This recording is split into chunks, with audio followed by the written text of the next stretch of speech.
வெற்றி தரும் விநாயகர் பற்றிய தகவல்கள். காரிய தடைகளை விலக்கி நாம் தொடங்கும் செயல்களை வெற்றியாக்கி தருபவர்தான் விநாயகர். விநாயகரை வழிபடும் முறைக்கு காணபத்தியம் என்று பெயர். இதனை ஒரு பிரிவாக ஏற்படுத்தியவர் ஆதிசங்கரராம். விநாயகர் ஒரு கொம்பும் 2 காதுகளும் 3 கண்களும் 4 தோள்கள் 5 கைகள் 6 எழுத்துக்கள் உடையவர். விநாயகர் பெருமானுக்கு தும்பிக்கையுடன் சேர்த்து 5 கரங்கள் உண்டு. தும்பிக்கையில் தண்ணீர் குடம் தாங்கியும் பின் 2 கரங்களில் அங்குசம் பாசம் ஏந்தியும் முன் வலது கரத்தில் தந்தமும் முன் இடது கரத்தில் மோகமும் வைத்திருப்பார். அகில உலகங்களும் விநாயகருடைய மணி வயிற்றில் அடங்கி இருப்பதையும் அவருடைய மத்தள வயிறு வெளிப்படுத்துகிறது. விநாயகரை ஒரு முறை வலம் வந்து வழிபடுவதே சிறப்பு.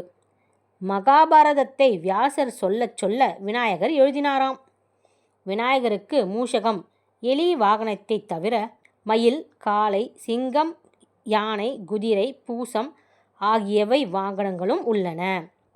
வெள்ளிக்கிழமை தோறும் அருகம்புல் தேங்காய் கொண்டு பூஜிப்பதோடு கணபதி ஹோமம் செய்து வந்தால் நீண்ட ஆயுளும் செல்வமும் வந்து சேரும். ஓம் கம் கணபதியே நமக என்ற விநாயகர் மந்திரத்தை காலையும் மாலையும் 108 முறை சொல்லி வந்தால் சகல நன்மைகள் உண்டாகும்.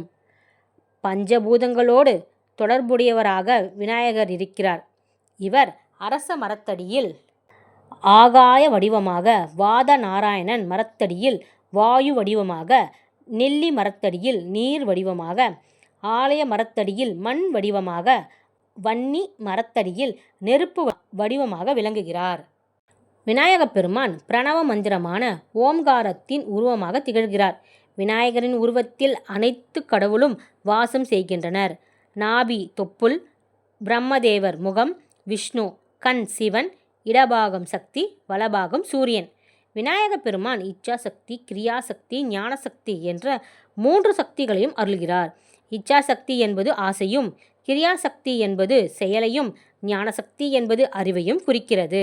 சந்தனம், களிமண், சாணம், மஞ்சள் போன்ற எளிதாக கிடைக்கக்கூடிய பொருட்களை கொண்டு விநாயகரை செய்து வழிபட்டால் அனைத்து வித நலன்களும் கிடைக்கும். விநாயகருக்கு அனைத்து விதமான அபிஷேகங்களையும் விட தேங்காய் எண்ணெய் காப்புதான் பிரியமானது. விநாயகர் என்ற சொல்லுக்கு இவரை விட மேலானோர் இல்லை என்று பொருள். விநாயகருக்கு சனி பகவானுக்கும் பிரியமானது வன்னி மரம். இந்த மரத்தின் இலைகளால் விநாயகரை பூஜித்து வழிபட்டால் சனி பகவான் தோஷம் நம்மை நெருங்காது.